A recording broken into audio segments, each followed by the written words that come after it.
I knew that money could change people, but witnessing that moment firsthand was quite a mental shock.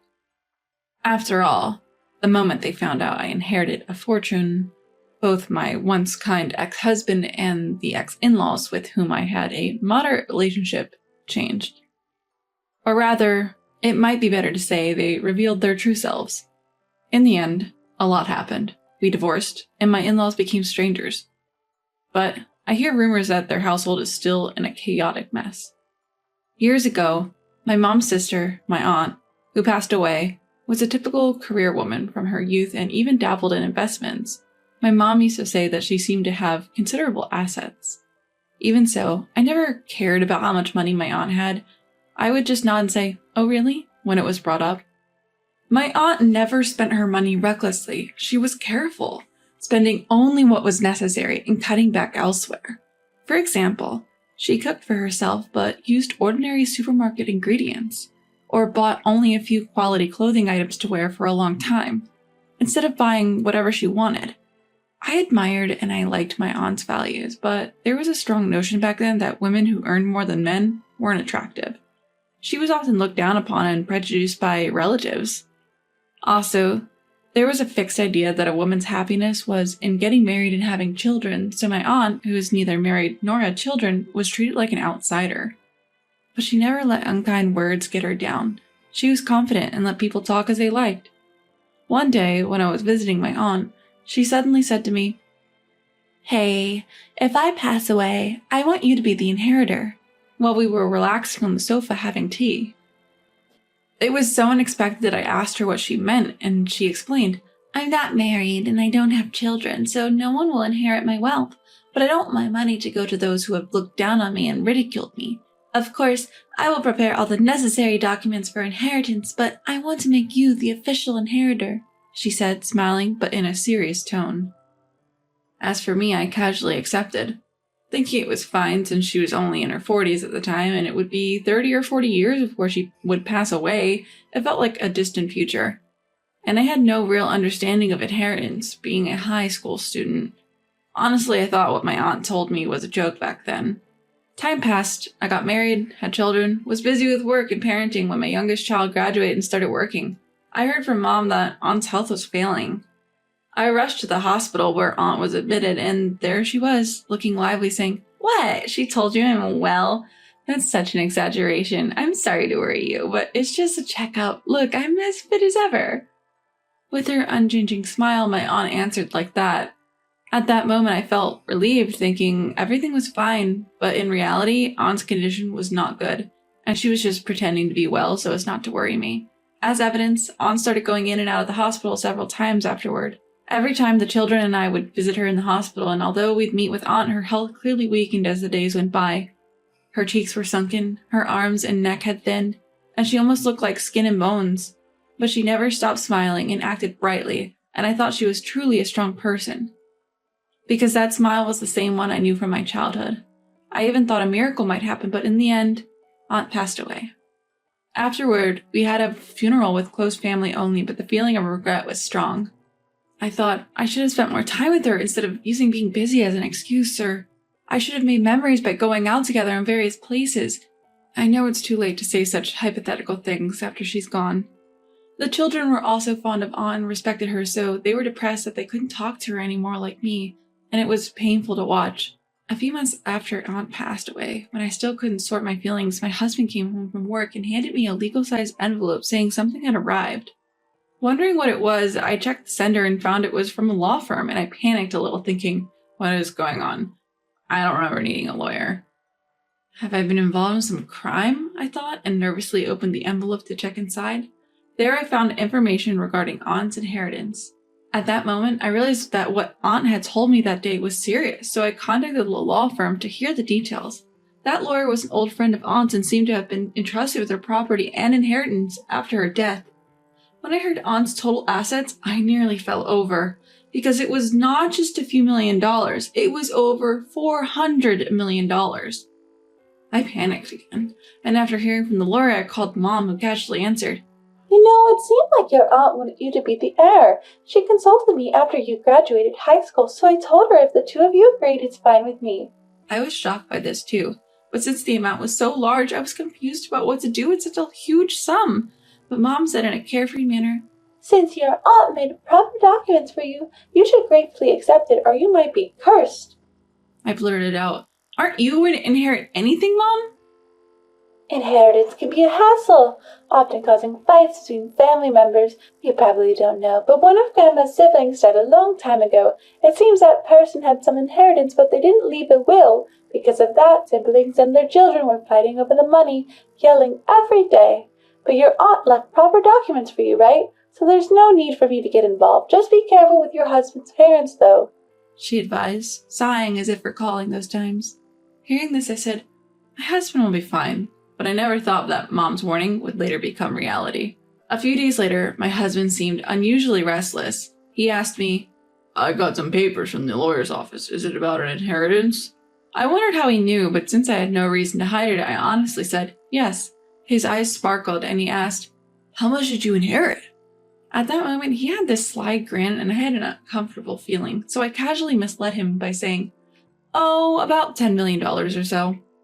But he must have sensed that I was lying about the amount. He continued to be persistent, asking, "Isn't there really more? And you should look into it more. There might be more." I initially brushed him off, but eventually I got annoyed and snapped, "I told you, it's $10 million. Why are you so persistent?" He responded evasively, "I don't know, it just feels off somehow." Finally, I sternly said, "Let's end this conversation now." But strangely, from the next day, my husband's attitude changed and he started ignoring me. That had never happened before, and I was a bit surprised, but I was stubborn too, and we didn't speak for about 2 months. Then, suddenly, my in-laws who used to live nearby visited our home without notice. Usually, they'd call and ask if they could visit on a specific day, so their sudden appearance made me think something serious was going on. But then, my father-in-law said, "We heard from our son that you inherited an estate recently, and it's over $100 million. We're thinking of remodeling our old house. I'm proud that our son married such a good person. Why don't we add a couple of rooms and live together?" And next to him, my mother-in-law was nodding in agreement. I was shocked that my husband knew the real amount of my inheritance, and even more astounded that my in-laws were making remodel plans relying on that money. They kept talking about desired kitchen designs and using marble, and I finally snapped back to reality and said, "I haven't heard any of this." They responded, "We've already contacted an agency." And I could tell they were clearly banking on my money without a second thought. My head started to hurt. I wanted to say a lot of things, but I was afraid I'd speak out of emotion, so I asked them to leave for the day and kicked them out of the house. When I confronted my husband after returning from work that night, he tried to dodge the question at first, but I pressed him, and he finally confessed that he had snooped and found the documents related to the inheritance. By the way, I had kept those documents in the back of a drawer in my study. So he had searched through the entire room, even reaching into the back of the drawer. I was chilled to see his obsessive behavior, and when I told him, "Your parents came today and said this," he responded, "The money you earned is joint property, so it's mine too. It's only natural to use it for remodeling my family home. You're the one at fault for not telling me the exact amount." He continued to justify his and his parents' actions and treated me like the villain. As if that wasn't bad enough, he casually mentioned quitting his job, and when I demanded, "Wait a minute, what's going on here?" he had defiantly responded, "You have enough money, so I don't need to work. It's a waste of time to do a job I hate just for the stress. We can live happily and stress-free with that money, and if we remodel my parents' house, it will elevate your status as my wife. It's a win-win situation. Why are you so upset about this?" With a weary look on his face, I realized this guy was hopeless, so I told him, "You can remodel or do whatever you like, but I won't contribute any money to it," and my husband got furious again. "Oh, we already discussed this," he yelled. He continued to rant and rave, but I ignored him. The next day, my husband showed up with his parents, protesting that I had changed the terms of our agreement. So I told them, "You were the ones who went ahead without talking to me. Why should I have to contribute money? It's not for the remodeling of your family home or to support your son, who quit his job without even consulting me." They railed at me with accusations like, "We've always treated you well," and "You gold digger." But I was disillusioned with their true nature. I told them I didn't care and to leave because we would never speak again. Then my husband asked, "What do you mean by that?" When I replied exactly what I said, he began to panic. "You're not seriously considering divorce over this, are you?" he demanded, but I simply told him that we would discuss it with our lawyers and sent the 3 of them away. Afterward, I packed my bags and took refuge in a hotel. My husband continued to text me, "I will never divorce you," and "I love you," but I replied, "You love my money, don't you?" and turned off my phone. I stayed in the hotel that night, and when I explained the situation to my parents the next day, they sighed and said, "We thought this might happen." When asked, "What will you do now?" I replied, "Divorce is the only option." "Fight him with everything you got because he won't let you go easily," my mom advised. Later, I was told there might be other issues, so it's best to investigate. I hired a detective agency, and it was revealed that my husband frequented nightclubs. This was unacceptable to me, so I hired a divorce-savvy lawyer. My husband refused to divorce, and instead demanded compensation and a share of the property. My lawyer explained that what I inherited from my family wasn't joint property and didn't qualify for property division. But my husband screamed, "That can't be true!" When the lawyer asked, "Would you give your wife the money you inherited from your family, claiming it's family money?" he fell silent. Afterward, my husband was lectured about his unreasonable behavior by the lawyer.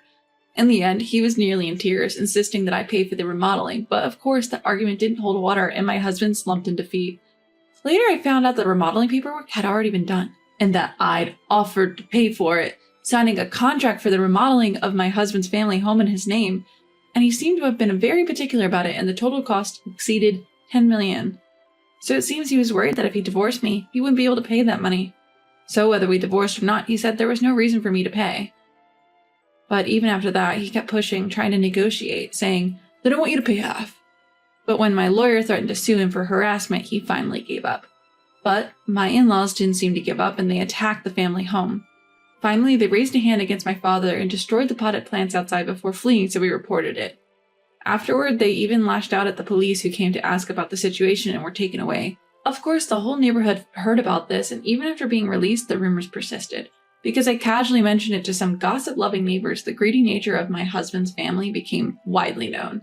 All this led to divorce finally happening, with my ex-husband giving in.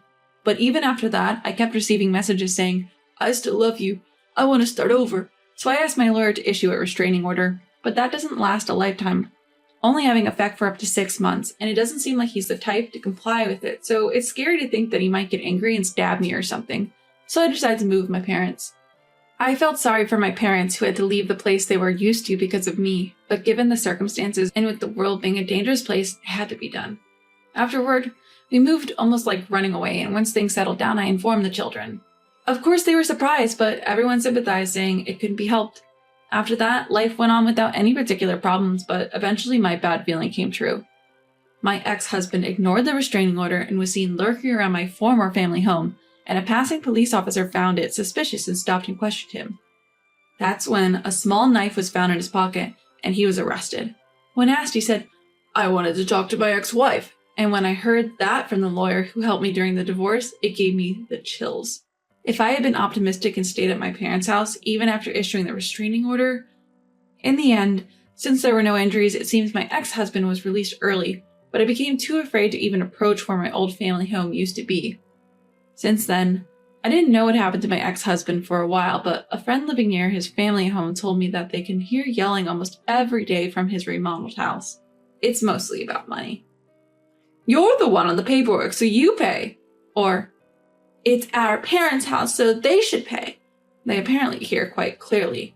Moreover, despite having remodeled, there are sounds of something breaking, and sometimes it's so bad that the police have to come and warn them. Occasionally, they also hear things like, "If only we hadn't let that wife go, we'd be living well now," or "It's your fault for getting a divorce," and so on. Before inheriting the estate, the relationship was decent, and the parent-child bond between my ex-husband and his family was good. But who would have thought that just money could mess everything up so much? It's exactly as Mom warned, and I realized anew how scary money can be. I also hear my ex-father-in-law yelling, "Find a job already," and my ex-husband arguing back, "Shut up already." So it seems he's still unemployed. Well, considering his age, finding a new job must be difficult. Also, since I explained everything, the neighbors know about the divorce mess and no one wants to get close to the ex-husband's family. They're afraid of being asked for money and are keeping their distance. Some even say that getting close to that house will make your fortune run away, as if the house is treated like a temple for cutting ties. I chuckled a little when I heard that. On the other hand, I've rented a slightly larger place and I'm living with my parents, just the 3 of us. My parents say, "Take care of yourself first, we're fine," but I have no intention of remarrying, so I plan to live with them. After all, if the other party found out about the inheritance, they might change, like my ex-husband. And since I never really had expensive hobbies or spent much money, I plan to continue living as I did before. So, I intend to use the money if my parents or I need to enter a facility when we get older or for celebrations like my children's weddings or births. Certainly, the amount of money isn't something that would disappear with trivial expenses, but since it's the money my beloved aunt left for me, I wanted to use it in the same way she would have. So, recently, I started working part-time and began studying investment and money management, but it's pretty challenging, and I realized once again how incredible my aunt was to have been doing this for so many years. We are living a relatively satisfying life now, but the situation with my ex-husband and his family, which we occasionally hear about, continues to be dreadful. However, since we're divorced and they're now strangers to us, we feel it's entirely their problem and they should resolve it without involving others.